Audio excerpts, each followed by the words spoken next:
Политичките партии да не ги збунуваат граѓаните со изјави за враќање и именување на договорот од Преспа, бидејќи бенефитот од договорот за граѓаните на земјава е многу голем. Амбасадорката на САД Кейт Мари Брнс е загрижена од ваквите обиди на партиите.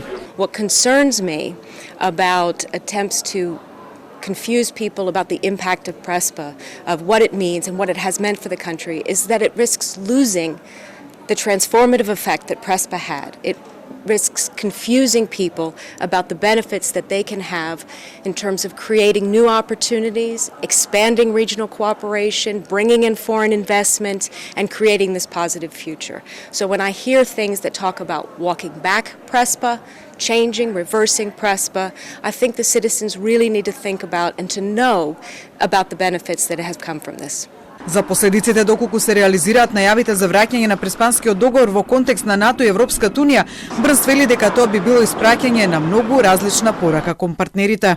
North Macedonia would join as an equal ally at NATO and that it would become eventually a member of the European Union and an EU partner.